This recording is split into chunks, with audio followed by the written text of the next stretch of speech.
सो आज से हम एक्सप्रेस जेएस फ्रेमवर्क देखेंगे। तो एक्सप्रेस जेएस फ्रेमवर्क जो है is built using node JS. ठीक है, सो एक्सप्रेस जेएस जो फ्रेमवर्क है ये हमारा बैकएंड फ्रेमवर्क है। ठीक है ना, इसके थ्रू एक्सप्रेस जेएस फ्रेमवर्क के थ्रू आप क्या बना सकते हैं, बैकएंड एप्लीकेशन बना सकते हैं। ठीक है, और ये किसके थ्रू बना हुआ है, नोड जेएस के थ्रू बना हुआ है। यहां पर हम नेक्स्ट जेएस की बात कर रहे हैं। तो नेक्स्ट जेएस क्या है, नेक्स्ट जेएस एक फुल स्टैक फ्रेमवर्क है। फुल स्टैक फ्रेमवर्क का मतलब आप समझ गए होंगे, इसमें फ्रंट एंड भी इंक्लूडेड है और बैक एंड भी इंक्लूडेड है। Is built using node JS. ठीक है ना। सो जो भी जावास्क्रिप्ट का फ्रेमवर्क आपने पढ़ा हो, जिस भी फ्रेमवर्क के लास्ट में जेएस दिख जाए, मतलब समझ लेना उसके अंदर टेक्नोलॉजी कौन सी काम कर रही है, वो नोड जेएस ही काम कर रही है। चाहे आप एंगुलर पढ़ो, है ना, फ्रंट एंड का एक और फ्रेमवर्क है हमारे पास एंगुलर जेएस, उसके अंदर भी बैकएंड टेक्नोलॉजी क्या है, उसमें भी नोड जेएस है। अगर आप फ्रंट एंड व्यू जेएस पढ़ो, उसके अंदर भी बैकएंड टेक्नोलॉजी क्या है, नोड जेएस। तो ऐसा कोई सी भी टेक्नोलॉजी जिसमें लास्ट में आपको जेएस मिल जाए, तो आंख बंद करके आप बोल सकते हो कि इसके अंदर backend technology basically node JS ही है। ठीक है ना। So basically actual language JavaScript है, और जावास्क्रिप्ट के थ्रू हमें एक डेवलपमेंट इन्वायरमेंट बिल्ड करने के लिए बेसिकली नोड जेएस फ्रेमवर्क बनाया है, नोड जेएस टेक्नोलॉजी बिल्ड किया है। ठीक है ना। तो नोड जेएस टेक्नोलॉजी से मल्टीपल फ्रेमवर्क्स हमने बिल्ड किए। ठीक है ना, जैसे कि हमारे पास एक नेक्स्ट जेएस बिल्ड हुआ, जैसे कि हमारे पास एक्सप्रेस जेएस बिल्ड हुआ, जैसे कि हमारे पास कैसे बिल्ड हुआ, रिएक्ट बिल्ड हुआ।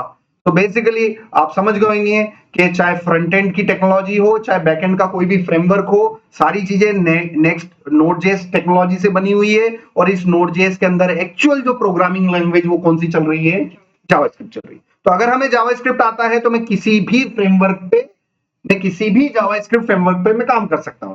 अगर मुझे जावास्क्रिप्ट आती है तो मैं नोड जेएस टेक्नोलॉजी पर काम, ठीक है ना। सो बेसिक लैंग्वेज जो है हमारी जावास्क्रिप्ट है। तो आज से जो हम इंप्लीमेंट कर रहे हैं लगभग 2 वीक्स के लिए, ठीक है ना, तो लगभग हम 2 वीक्स के लिए जो है एक्सप्रेस सीखेंगे, एक्सप्रेस जेएस। इसमें कंपनीज में जब आप इंटरव्यू देने जाते हैं, उसमें मांगा जाता है मर्न स्टैक डेवलपर। ठीक है ना, मर्न स्टैक डेवलपर। अब इस मर्न का फुल फॉर्म आप समझ जाना। ठीक है ना, आप जाएंगे तो कहीं ना कहीं आपको इंटरव्यूज में कौन से डेवलपर की रिक्वायरमेंट होती है, मर्न स्टैक डेवलपर की। अब मैं यहाँ पर लिंक्डइन पर गया मैं, और मैं सर्च कर लेता हूं कि ऐसी कौन सी कंपनीज हैं जो आज की तारीख में इंडिया के अंदर जिसको जरूरत है, काहे की मर्न स्टैक डेवलपर की जरूरत है। तो मैं यहाँ पर जॉब्स में गया और मैं सर्च कर लेता हूं क्या, मर्न स्टैक डेवलपर। ठीक है ना। सो यहां से मैंने सर्च किया,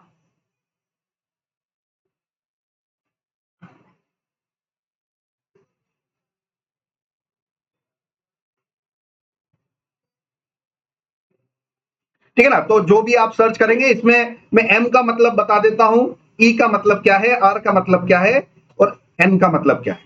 ठीक है ना। एम से यहां पर मोंगोडीबी डाटाबेस से है, मोंगोडीबी डाटाबेस। ई से है हमारे पास एक्सप्रेस जेएस फ्रेमवर्क। ठीक है ना, जो आज मैं पढ़ा रहा हूं ना, वो फ्रेमवर्क अगर आप कर लेते हो तो बेसिकली आप मर्न स्टैक डेवलपर की कैटेगरी में आ जाओ।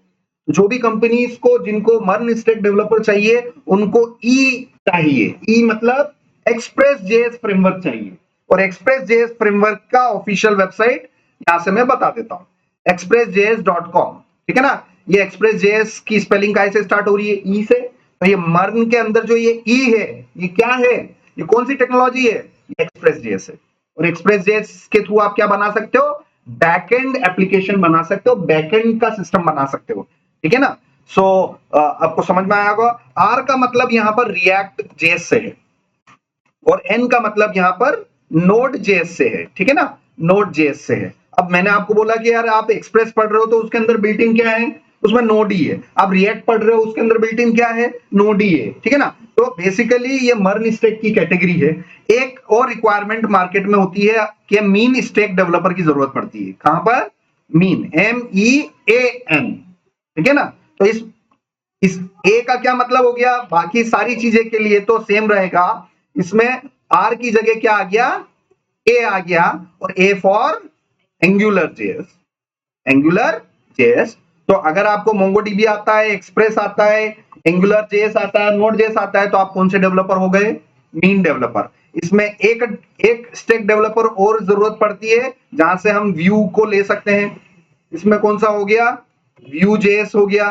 तो इसमें M E V N stack developer अलग अलग कैटेगरी के नाम से जाना जाता है, बट जनरली आप अगर एक्सप्रेस पढ़ लें और रिएक्ट भी आप पढ़ ले तो बेसिकली आप सारे ही डेवलपमेंट कर पाओगे, क्योंकि अगर आपको रिएक्ट आता है तो आप आसानी से एंगुलर पे भी काम कर पाएंगे आपको, और व्यू पे भी काम कर पाएंगे, क्योंकि सभी फ्रेमवर्क का काम करने का तरीका लगभग सेम है। सिंटेक्स थोड़े बहुत अलग हो सकते हैं, बट एक्चुअल कोई भी एक प्रोजेक्ट आप किसी एक टेक्नोलॉजी में अगर आप बना लेंगे तो आपको इतना कॉन्फिडेंस आ जाएगा कि मैं किसी भी टेक्नोलॉजी पे काम कर सकता हूं। और आज की डेट की बात करें, जितना कि हमारे पास इतने रेफरेंसेस हैं एआई टूल्स के, या हमारे पास इतने ही हैं, तो हमारे लिए वो काम बहुत आसान हो गया एज कंपेयर टू 2020 से पहले की अगर मैं बात करूं तो, ठीक है ना। सो ये आपको चीजें समझ में आई है। सो 2 सप्ताह के लिए मैं आपको क्या पढ़ाने जा रहा हूं, एक्सप्रेस जेएस।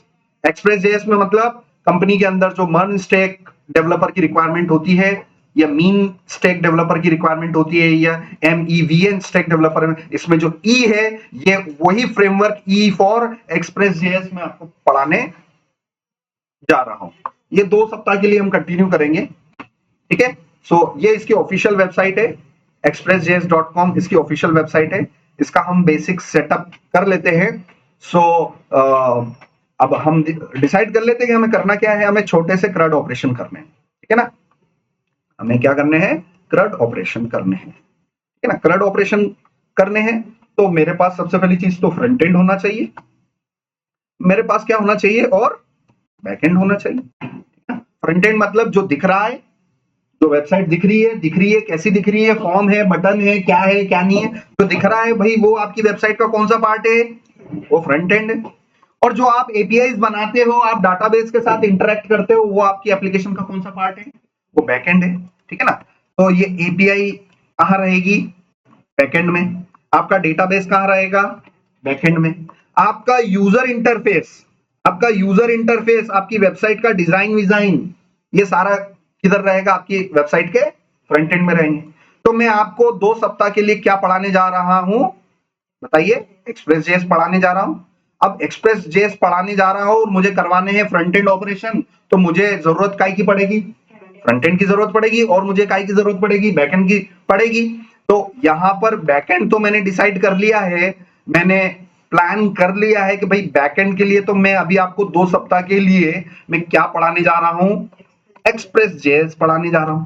अब फ्रंट एंड के लिए हम क्या यूज करें, तो फ्रंट एंड के लिए यहां पर हम नेक्स्ट जेएस ही यूज कर लेते हैं, ठीक है ना। क्योंकि नेक्स्ट जेएस के अंदर बिल्ट इन हमारे पास आर अवेलेबल है, आर फॉर रिएक्ट जेएस, समझ में आ रहे हैं। आगे चल के नेक्स्ट जेएस जो है 2 सप्ताह बाद पूरा फ्रंट एंड और बैक एंड का पूरा के पूरा लॉजिक वो सारा के सारा हम किधर कर लेंगे, नेक्स्ट में ही कर लेंगे, ठीक है ना। अभी हम बैकएंड की जो एपीआईज हैं उसका सारा हम एपीआईज किस में बनाएंगे, एक्सप्रेस जेएस में बनाएंगे।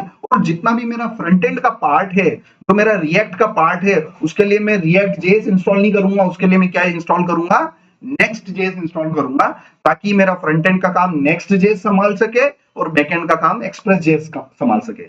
इतना और बात ध्यान रख लेना कि ये नेक्स्ट जेएस इतना पावरफुल फ्रेमवर्क है कि ये फ्रंट एंड का काम भी संभाल सकता है और बैकएंड का भी संभाल सकता है। इस नेक्स्ट जेएस को किसी भी बैकएंड फ्रेमवर्क की जरूरत नहीं है। मैं आपको 2 सप्ताह के लिए लगभग मैं आपको ये एक्सप्रेस जेएस इसलिए पढ़ाना चाहता हूं, कभी आप इंटरव्यू देने जाओ उस कंपनी में आपसे बोल दिया जाए कि भाई हमें तो एक्सप्रेस जेएस डेवलपर की जरूरत है, तो इस 2 सप्ताह में आपको इतना नॉलेज हो जाएगा कि आप एक्सप्रेस जेएस में भी अपनी एप्लीकेशन को अगर प्लान करें तो उसमें भी आप बिल्डअप कर सकते हैं। समझ में आ रहा है। तो चलिए वन बाय वन हम स्टार्ट करते हैं। तो यहां पर मैं गया अपने डी ड्राइव में, पर्टिकुलर फोल्डर में गया और मैंने डेट बनाया। आज की डेट है हमारा 9 दिसंबर 9 दिसंबर 2025, ठीक है ना, 9 दिसंबर 2025। और इस 9 दिसंबर 2025 के अंदर मैं मैं एक फोल्डर बना लेता हूँ, बैकएंड नाम का एक फोल्डर बनाया। एक फोल्डर में किस नाम से बना सकता हूँ, फ्रंट एंड नाम से बना सकता हूँ, ठीक है ना।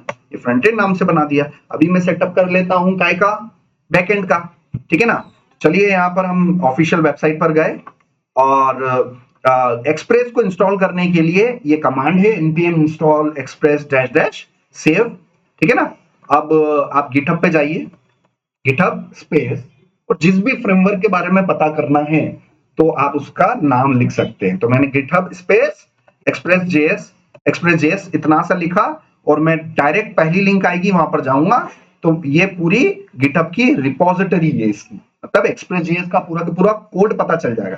इसमें आपको पता चल जाएगा कि रिलीज अभी लेटेस्ट एक्सप्रेस जेएस का कौन सा वर्जन चल रहा है, 5.2.1। समझ में आ रहा है ना। तो हम लेटेस्ट एक्सप्रेस के किस वर्जन पे काम करेंगे, 5 पे काम करेंगे। आज से 2021-22 में जो बैच पढ़ाई थी, आपकी तरह मैंने बैच पढ़ाई थी, उस समय मैंने उनको एक्सप्रेस कौन सा पढ़ाया था, 4 पढ़ाया था। आज मैं आपको पढ़ा रहा हूँ 5 पढ़ा रहा हूँ। साल भर बाद, 1.5 साल बाद इस एक्सप्रेस का कौन सा वर्जन आ जाएगा, 6 आ जाएगा। तो अगर आपने पहली की भी क्लासेस ले रखी हैं तो उसमें कुछ ज्यादा डिफरेंस नहीं आता है। अगर आज की लेक्चर्स आपने 2 सप्ताह भी अच्छी तरीके से आपने पढ़ लिए तो आप इन फ्यूचर भी अगर वर्जन अपग्रेड भी होता है तो आपको टेंशन लेने की जरूरत नहीं है, क्योंकि फंडामेंटल कभी चेंज नहीं होंगे, ठीक है ना। सो चलिए यहां पर गए, जब भी आपको मिल जाए npm इंस्टॉल वाली कमांड, npm इंस्टॉल वाली कमांड, और आपका फोल्डर अगर खाली हो तो सबसे पहला मकसद क्या है आपका, package.json फाइल बनाना। सबसे पहला काम क्या है, you need to create the package.json file. so I can create the package.json file. ये मैंने टर्मिनल स्टार्ट किया आपके सामने, पीछे आपको फोल्डर दिखाई दे रहा है। अब मैं इंस्टॉल करूंगा npm init-y, ये आपको पता है ना। इससे आपका npm क्या होगा, इनिशियलाइज होगा, और आपने यस दे दिया क्योंकि आप वो बहुत सारे क्वेश्चन पूछता है, सबको मैं क्या सप्लाई करना चाहता हूं, यस यस यस, है ना। इसलिए मैंने जैसे इंटर करूंगा मुझसे कोई क्वेश्चन नहीं पूछेगा और डायरेक्टली फटाफट मेरे लिए क्या बना देगा, ये पैकेज.json बना देगा। अगर वाई सप्लाई नहीं करोगे और npm init करके अगर इंटर करोगे तो आपसे पूछेगा भाई पैकेज का नाम क्या है, क्या वर्जन देना चाहते हो, डेवलपर का नाम क्या है, कौन सा लाइसेंस देना चाह रहे हो, बहुत सारी इधर उधर की बातें वो आपसे पूछेगा। तो ये शॉर्टकट मैंने बताया है, npm init-y करते ही आप पीछे की ओर देखना, देखो पैकेज.json बन गया कि नहीं बन गया। तो आपको npm इंस्टॉल वाली कमांड तभी चलानी है, ये npm install express dash save तभी चलानी है जब पहले नंबर पे आप ये कमांड चला दोगे। So step first npm init-y, step second npm install express js dash dash save। और आप यहां से भले ऑफिशियल वेबसाइट से कॉपी कर लो, कोई दिक्कत नहीं है, ठीक है ना। ऑफिशियल वेबसाइट से कॉपी करके मैं इस इंस्ट्रक्शन वाली फाइल के अंदर आपके लिए सेव करके रख देता हूं, इसको कॉपी कर लो। फिर आप गए, ठीक है ना। अब मैं इस पूरे सोर्स कोड को कोड डॉट में ओपन कर लेता हूं तो मेरा VS कोड एडिटर में ये आ जाएगा। ये मेरा VS कोड एडिटर में आ गया, यहाँ पर टर्मिनल में मैं गया, ठीक है ना, और यहां से मैं इंस्टॉल कर लूंगा अपना एक्सप्रेस जेएस, ठीक है ना। ये देखिए आपके सामने मैंने npm install express dash dash save मैंने किया और पैकेट.json को ओपन करके रखना, ठीक है ना। और आप देखना यहाँ पर एक डिपेंडेंसी वाला सेक्शन और एक डेव डिपेंडेंसी वाला सेक्शन आ जाएगा।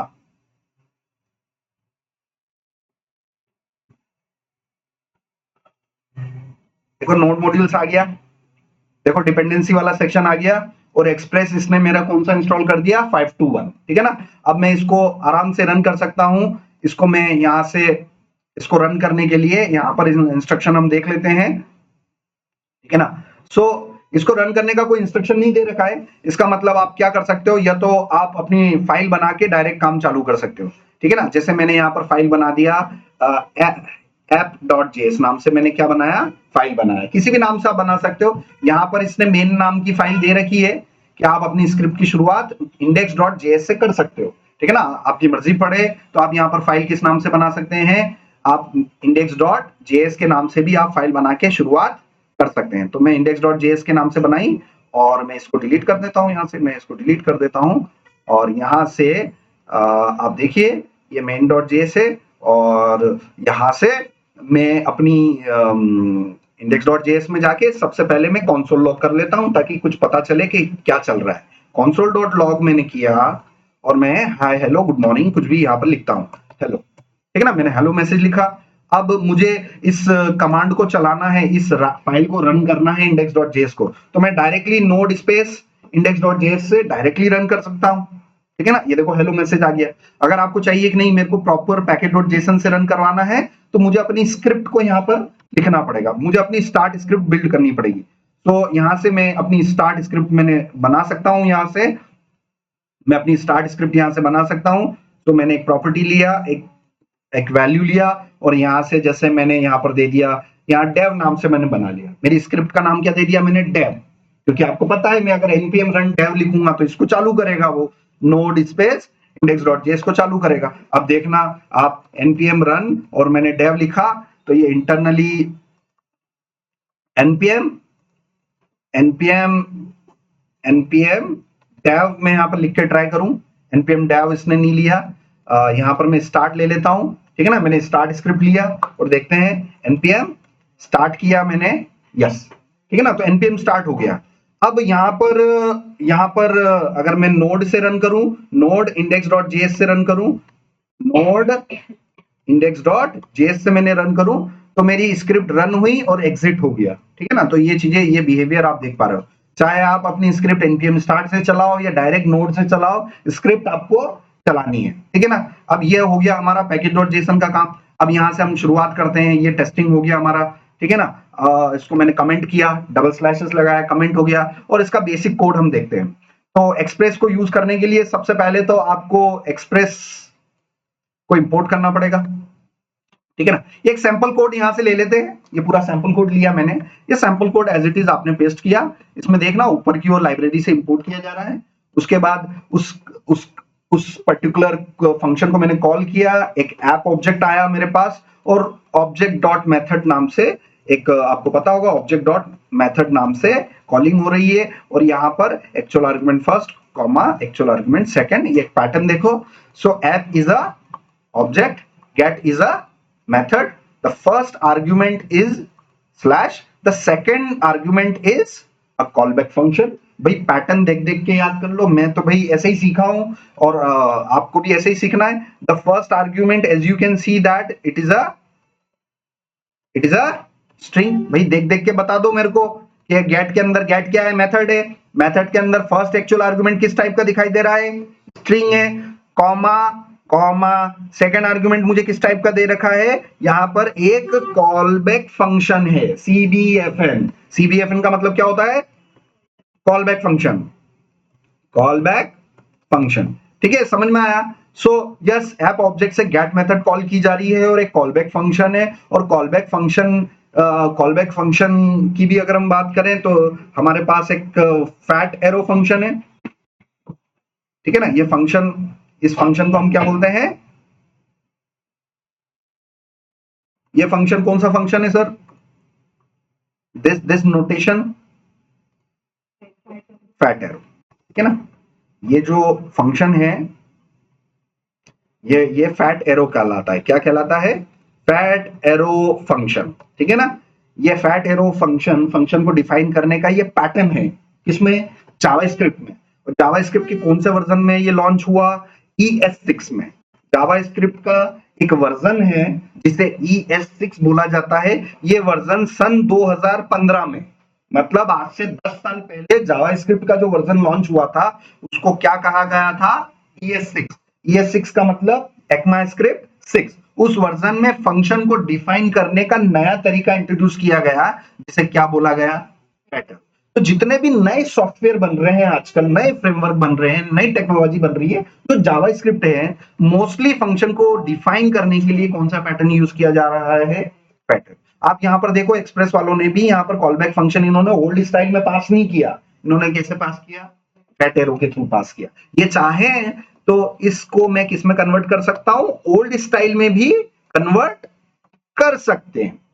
इसी डेफिनेशन को मैं ओल्ड स्टाइल में भी कन्वर्ट कर सकता हूं, कोई दिक्कत नहीं है। बट अच्छे सॉफ्टवेयर इंजीनियर लेटेस्ट टेक्नोलॉजी को लेके आगे बढ़ते हैं, है ना, पुरानी आउटडेटेड को अवॉइड करना चाहिए हमें, ठीक है ना। तो ये मेरा ये हुआ।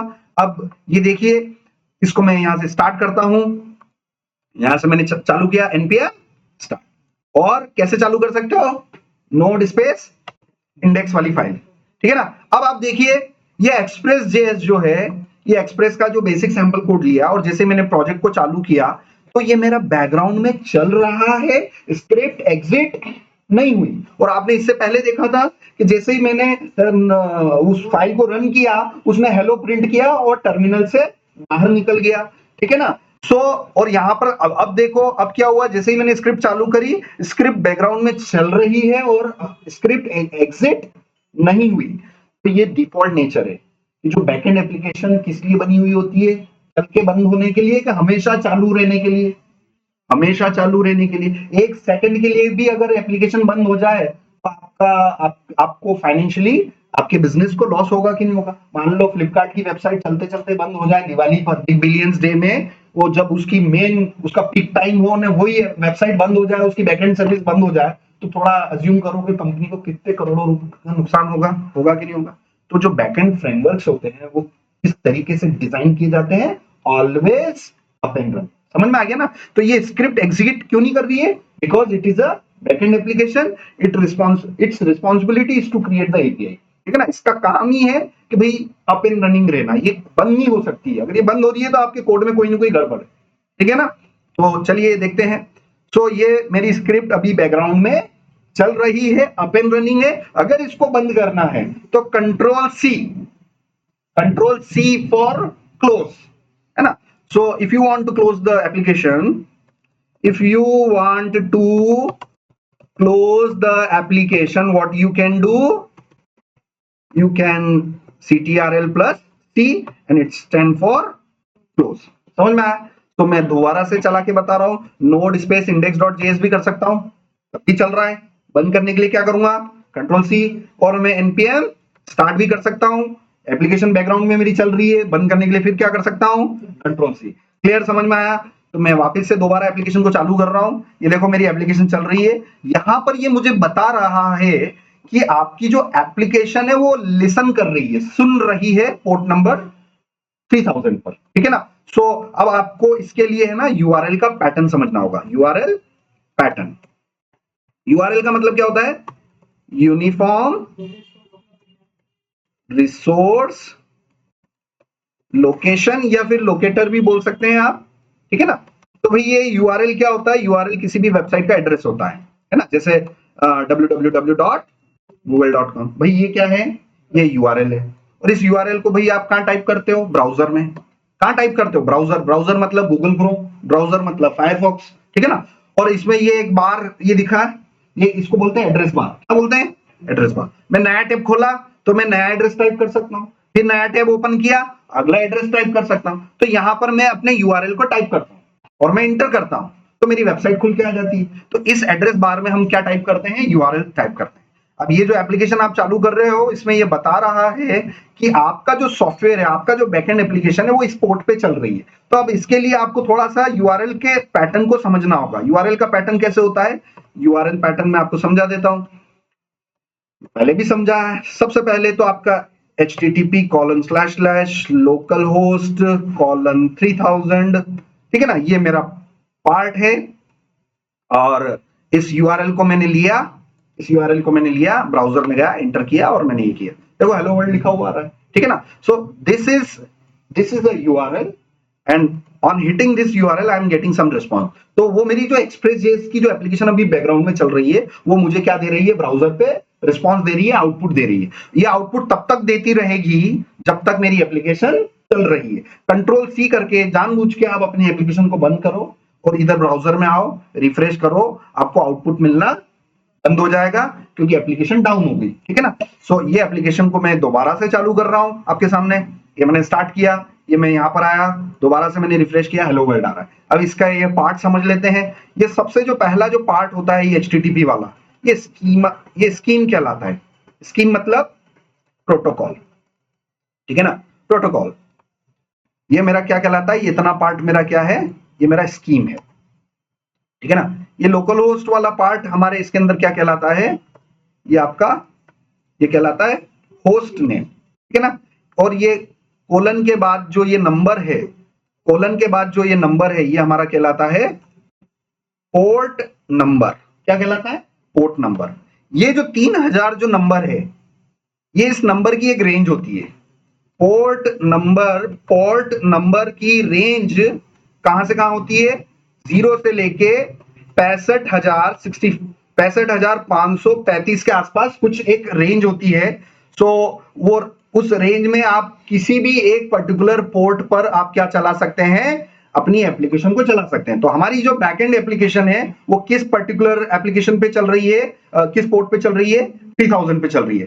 तो हमारे 65,000 इंटरव्यू में पूछेंगे भाई, आप जो है बैकएंड इंजीनियर में जाओगे, पूछ लेंगे भाई एप्लीकेशन की पोर्ट रेंज क्या होती है, कितनी होती है, क्या रेंज होती है, मिनिमम रेंज कितनी होती है, मैक्सिमम कितनी होती है। तो मिनिमम रेंज 1 होती है और मैक्सिमम कितनी होती है, कितनी। इसका मतलब ये है कि एक सिंगल सर्वर पर आप मल्टीपल कितनी एप्लीकेशन चला सकते हैं, 65,535 एप्लीकेशन चला सकते हैं एक सर्वर पर, अलग अलग एप्लीकेशन चला सकते हैं। बट प्रैक्टिकली ऐसा होता नहीं है, एक सर्वर पर एक दो एप्लीकेशन से ज्यादा चलती नहीं है, ठीक है ना। मतलब चलाते नहीं है उसको सिक्योरिटी रीजंस के लिए। तो ये एक्सप्रेस.js बाय डिफॉल्ट किस पोर्ट को यूज कर रहा है, 3000 को यूज कर रहा है। यहाँ मैं चाहूं कि मैं यार मेरे को 50,000 पे चलाना है, तो आप अपने सोर्स कोड में चेंजेस कर लो, ठीक है ना, और इसको आप चलाओ, आप इंटर करो, आपकी एप्लीकेशन आप किस पे चल रही है, 50,000 पर। 3000 पे चलेगी क्या, नहीं चलेगी। आउटपुट आएगा क्या, नहीं आएगा, क्योंकि आउटपुट तो अब किस पे आएगा, आपका 50,000 पर आएगा। 50,000 पे हेलो वर्ल्ड आ रहा है, मगर आप अपनी रेंज से बाहर वैल्यू नहीं दे सकते हो। अगर आप देते हो, जैसे मेरी लास्ट रेंज 65,535 है, ये उसकी लास्ट रेंज है, मतलब 65,535 भी दे सकते हैं, मगर 65,536 आप नहीं दे सकते हो। तो ये प्रैक्टिकल आप करके देख लेना कि हाँ सर ने ये बात बताई थी क्लास के अंदर कि हम अपनी एप्लीकेशन के ये पोर्ट्स नहीं दे सकते हैं। क्यों, क्योंकि उसकी रेंज नहीं है। तो अब मैं इसको npm स्टार्ट किया, देखो अभी भी चल जाएगा। एक्सप्रेस कोई एरर दे रहा है क्या, नहीं दे रहा है, क्योंकि एक्सप्रेस को मालूम है कि भाई ये जो नंबर है, ये जो दिया है 65,565, ये पोर्ट की रेंज के अंदर आता है, इसलिए आपकी एप्लीकेशन इस पोर्ट पर भी चल जाएगी, ठीक है ना। कोलन 65,535 हेलो वर्ल्ड आ रहा है। अब देखो उसकी रेंज से एक नंबर भी मैं आगे बढ़ा के अगर देखूं, कंट्रोल सी किया, सेव किया, क्या एक्सप्रेस मुझे कुछ एरर वेरर देगा क्या, 65,535, सॉरी मैंने गलत बोल दिया, 65,535 कितना है, 65,535। ये याद रख लेना, सुन लेना, फिर से बोलो, 65,535। This is the last range of port number, ठीक है ना। इसको मैंने बंद किया, फिर से दोबारा चालू किया, npm स्टार्ट किया, देखो मेरी एप्लीकेशन चल रही है।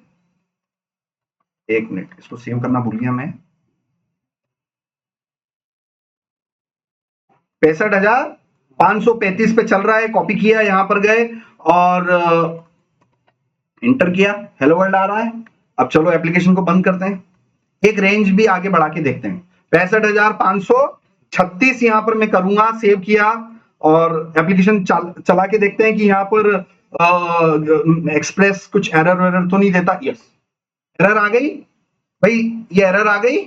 इस एरर का रीजन क्या है, the port should be greater than or equal to 0 or less than 65,536। मतलब समझ में आ गया कि बेसिकली पोर्ट की रेंज, कभी इंटरव्यू में पूछे कि किसी भी एप्लीकेशन की कंप्यूटर्स पर पोर्ट की रेंज क्या होती है, आपने जो बैकएंड सिस्टम्स बनाए हैं उसमें जनरली आप क्या पोर्ट नंबर देते हैं। तो इंटरव्यू में कैजुअल क्वेश्चन पूछते हैं, सर मैंने 3000 पर अपनी एप्लीकेशन चलाई, सर मैंने 5000 पे चलाई, और तुरंत इंटरव्यूअर पूछ लेगा भाई मैक्सिमम में कितनी पोर्ट रेंज दे सकता हूँ, पोर्ट नंबर 3000 में मैं मैक्सिमम नंबर कितना दे सकता हूँ, इंटरव्यू वाला पूछ लेगा, क्योंकि वो आपकी ये नॉलेज देखना चाह रहे हैं कि आपको इसके पोर्ट रेंज के बारे में पता है कि नहीं पता। तो समझ में आ गया, मैंने प्रैक्टिकल करके बताया कि नहीं बताया। 65,535 तक भी मेरी एप्लीकेशन चल रही थी, मगर जैसे 35 से मैंने 36 किया, मेरी एप्लीकेशन काम करना बंद कर गई। इस प्रैक्टिकल से ये चीज समझ में आ रही है कि हाँ सर ने आज मेरे को पोर्ट रेंज तो सिखा दिए कि इस पोर्ट रेंज के अंदर ही देना है अपने को कोई ना कोई नंबर, ठीक है ना। तो अपन इतना ह्यूज नंबर पे नहीं जाते हैं, जनरली जो डिफॉल्ट वो दे रहा है उसी को ले लेते हैं। सेव किया, ब्राउजर में गए और यहां से मैंने जो इसको स्टार्ट किया और ये 3000 पर हमारा आ रहा है एप्लीकेशन, यहां से मैं इसको 3000 पर मैं इसको लॉन्च करता हूं। ये 3000 पर मैंने किया, एंटर किया और ये देखो हेलो वर्ल्ड आ रहा है। अब इसके बाद इस पोर्ट नंबर के बाद यूआरएल स्कीम को थोड़ा और आपको डिटेल में समझना पड़ेगा। अगर इस यूआरएल स्कीम के बाद अगर कुछ भी होता है, स्लैश लगा के आप कुछ भी लिखते हो, तो उससे बेसिकली राउट्स कहलाते हैं। उसे क्या कहा जाता है? राउट्स कहा जाता है। तो मान लीजिए कि मुझे एक ऐसा टेस्ट राउट बनाना है, मुझे एक टेस्ट राउट नाम से बनाना है, टेस्ट नाम से। तो वो हम कैसे बना सकते हैं? तो आप अपने कोड में जाइए और आप अपने कोड में जाने के बाद पर्टिकुलर ये ऐप गेट वाला जो ब्लॉक है, इसी को आप कॉपी कर लीजिए, इसी को आप पेस्ट कीजिए और स्लैश के बाद यहाँ पर ये जो स्लैश है, यहाँ पर आपको क्या लिख देना है? टेस्ट लिख देना है। और यहाँ पर आप अपना मैसेज लिख सकते हो, हेलो फ्रॉम टेस्ट राउट, जो भी आपको लिखना है, हेलो हेलो फ्रॉम टेस्ट राउट। ये सेव किया और इसको मैंने बंद किया, क्योंकि जब जब भी आप चेंजेस करोगे आपको कंट्रोल सी आपको बंद करके फिर से दोबारा चालू करना पड़ेगा अगर आपको आउटपुट देखना है तो। ठीक है, ये देखा मैंने। अब यहां पर देखना स्लैश टेस्ट, तो अब आ गया। अब मान लीजिए यहां पर मुझे अपने नाम से राउट बनाना है, किसी ने बोल दिया अपने नाम से राउट बनाओ, ठीक है ना। तो local host colon 3000 slash Anil के नाम से मैं अपना नाम से क्या बनाना चाहता हूँ? राउट बनाना चाहता हूँ। तो अगेन आपको क्या करना है? अगेन आपको अपने कोड में जाना है, एक ब्लॉक लिया, उसका ऐप गेट वाला ब्लॉक लिया, पेस्ट किया, यहाँ पर आपने अपना वो लिखा और हेलो अनिल, यहाँ पर मैंने अपना मैसेज लिख दिया, सेव किया। सेव करते ही अब देखना, आप डायरेक्ट आउटपुट देखो, तो ये बताएगा कैन नॉट गेट। इसका रीजन क्या है? क्योंकि जब भी आप नए चेंजेस करेंगे तो आपको अपनी स्क्रिप्ट बंद करनी पड़ेगी, कंट्रोल सी करना पड़ेगा, कंट्रोल सी करना पड़ेगा और दोबारा चालू करना पड़ेगा। अब मुझे बताओ कि अगर इस तरीके से अगर सॉफ्टवेयर बनाने को मिल जाए तो आपके लिए तो आधा टाइम तो आपका कंट्रोल बंद करके चालू करना, बंद करके चालू करना, कितनी बड़ी टेंशन हो जाएगी, है ना। हर छोटे छोटे काम में अगर आपको आउटपुट चेक करना है तो आप बंद करके चालू करोगे, कितना टेंशन होगी अपनी। इसी समस्या का समाधान करने के लिए आपको एक टूल आया है जिसका नाम है नोडमॉन। क्या नाम है इसका? नोडमॉन। नोडमॉन का मतलब होता है नोड मॉनिटर। ये नोड मॉनिटर क्या है? ये फाइल वाचर है, फाइल वाचर। वाचर मतलब देखने वाला, और फाइल मतलब फाइल, फाइल को देखने वाला। भाई इस फाइल को देखेगा वो। मैं नोडमोन नाम का अगर ये इंस्टॉल कर देता हूं तो ये किस फाइल को देखेगा? इस इंडेक्स फाइल को देखेगा। इस फाइल में एक भी कुछ चेंजेस हुए तो तुरंत उसको वो बंद करके चालू कर देगा। ये आपका मैनुअल जो टेंशन होगा ना, ये हट जाएगा। तो अब मैं आपको क्या करके इंस्टॉल करके बता रहा हूं, नोडमॉन। सो आप गिटहब पे जाइए, आप गिटहब स्पेस क्या लिखोगे? नोडमॉन। नोडमॉन मतलब नोड मॉनिटर। सो नोडमॉन की आप ऑफिशियल वेबसाइट पर जाएंगे। ये नोड मॉनिटर क्या है? ये एक ऐसा टूल है जो कि हमारे कोडिंग में किए गए चेंजेस को कंटिन्यूअसली क्या करते रहता है? वॉच करते रहता है, देखते रहता है। जिस भी फाइल में चेंजेस हुए वो क्या करेगा? आपके इन्वायरमेंट को रीलोड कर देगा, ठीक है ना। तो ये nodemon.io इसकी ऑफिशियल वेबसाइट है। यहां पर नीचे गए और नोडमॉन को इससे इंस्टॉल करना है। इसमें यह ध्यान रखना है डैश जी फ्लैग लगा हुआ है। जी मतलब ग्लोबली, इसका मतलब नोडमॉन को अगर आप इस डैश जी के साथ अगर इंस्टॉल करोगे तो पैकेज.json में एंट्री आएगी कि नहीं आएगी? जब भी किसी पैकेज को जी फ्लैग के साथ में इंस्टॉल अगर हम करेंगे तो पैकेज.json में एंट्री आती है कि नहीं आती है? नहीं आती है, क्योंकि वो आपके लैपटॉप में ग्लोबली इंस्टॉल कर देगा, ठीक है ना। अब देखते हैं, जैसे ही मैंने npm इंस्टॉल डैश जी किया तो देखना मेरे पैकेज.json में एंट्री नहीं आएगी। एंट्री आई क्या? और मैंने क्या इंस्टॉल कर लिया सक्सेसफुली? नोडमॉन, ठीक है ना। अब इसको यूज करने का तरीका देखते हैं। इसको यूज करने का तरीका देखते हैं, नोडमॉन, ठीक है ना। तो ये जो अब आपकी स्क्रिप्ट है, ये node space index dot JS है, इसकी जगह नोड की जगह क्या लिख देना है अपने को? नोडमॉन लिख देना है। सेव किया, ब्राउजर में गए, ठीक है ना, और यहां पर हमने किया npm स्टार्ट। जैसे ही मैंने npm स्टार्ट किया, जैसे ही मैंने npm स्टार्ट किया और ये देखो नोडमॉन चल गया। इस तरीके से ये कंटिन्यूअसली मेरे स्क्रिप्ट को वॉच कर रहा है। अब आप देखना, यहां पर मैं जाऊं, स्लैश अनिल किया, हेलो अनिल, ठीक है ना। अब देखना, अब मैं सोर्स कोड में गया और सोर्स कोड में गया, इसको मैं थोड़ा मिनिमाइज कर देता हूँ। अब मुझे फॉर एग्जांपल एक राउट और बनाना है, एक राउट और मुझे बोल दिया गया है, जैसे स्लैश विजय नाम से मुझे क्या बनाना है, एक राउट और बनाना है ना। 3000 स्लैश विजय नाम से मेरे को एक राउट और बनाना है। तो मैं कुछ नहीं करूंगा, मैं यहाँ पर जाऊंगा, ऐप गेट वाले ब्लॉक को कॉपी पेस्ट किया और स्लैश अनिल से मैंने क्या कर दिया, स्लैश विजय कर दिया और हेलो विजय कर दिया। अब मुझे सिर्फ ये व्हाइट डॉट दिखाई दे रहा है आपको, है ना, इसका मतलब फाइल अभी सेव नहीं हुई है। जैसे ही मैं सेव करूंगा, कंट्रोल एस करूंगा आपके सामने, ये देखना, जैसे ही मैं कंट्रोल एस करूंगा तो ऑटोमेटिकली नोडमॉन ने मेरी फाइल के चेंजेस को डिटेक्ट किया कि हाँ भाई आपकी फाइल में चेंजेस हो गए हैं, और वो आपके नोड को दोबारा से रिस्टार्ट कर देगा, आपकी फाइल को दोबारा से लोड कर देगा।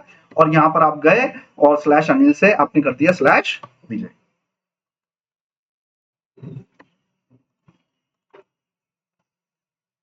ठीक है ना, मैं एक बार और इसको रन कर लेता हूं, स्लैश विजय। हम्म,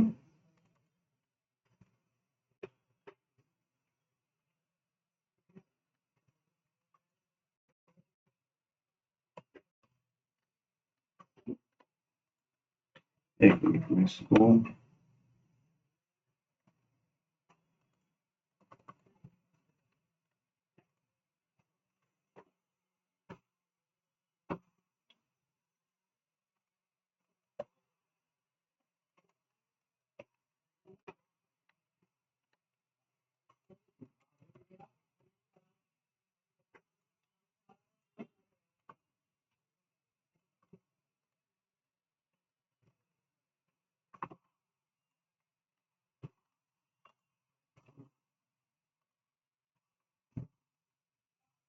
टेस्ट अनिल।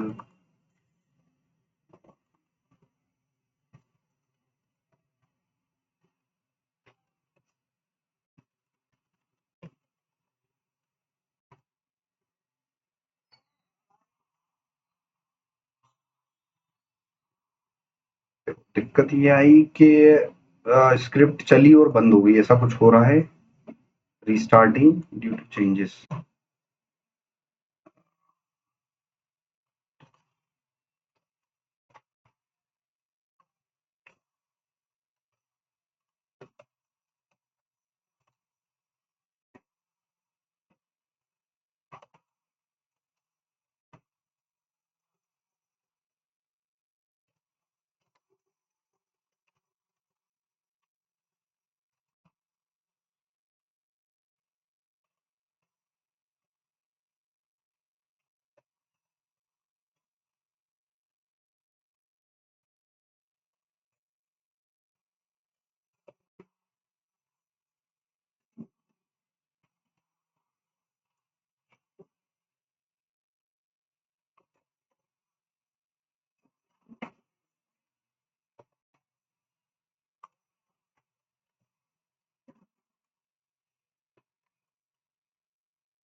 सो ये नोडमोन है ना? इसका पूरा इंस्ट्रक्शन दे रखा है, नोडमोन डैश जी, है ना? जी फॉर ग्लोबली। ग्लोबली मतलब तो आपके लैपटॉप में इंस्टॉल कर देगा, आप कहीं से भी एक्सेस कर सकते हो। सो ये पर्टिकुलर नोडमोन है। अब आप पर्टिकुलर चैट ओपन करें, आप create 10 routes using express.js 5.x, ठीक है ना? सो आप एक्सप्रेस का कौन सा वर्जन यूज कर रहे हैं? 5.x, है ना? इसको जीपीटी को भी आप बताओगे तो ऐसे मत बोलना 5.2.1, नो, जस्ट 5.x। ये आपने लिखा और वो आपको 5 राउट्स आपको बना के दे देगा, 10 राउट्स, 5 राउट्स, जो भी है। सो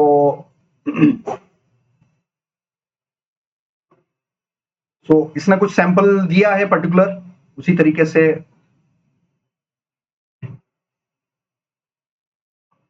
मल्टीपल राउट्स हम बना सकते हैं।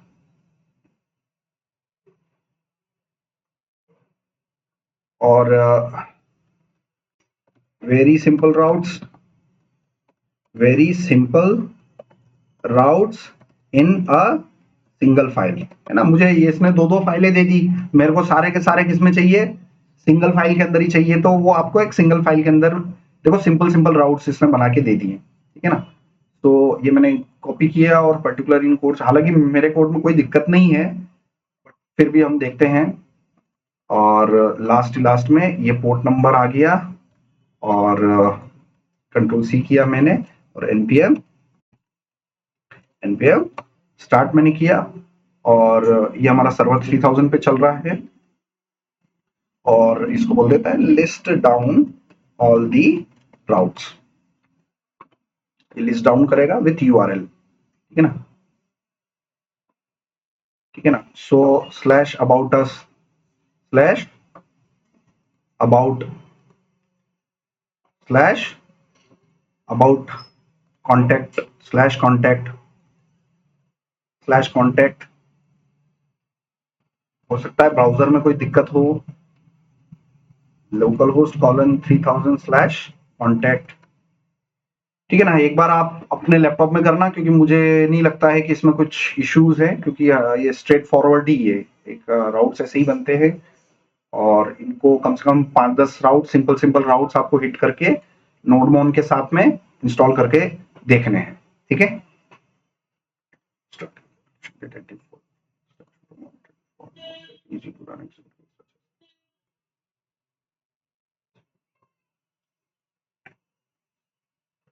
ठीक है।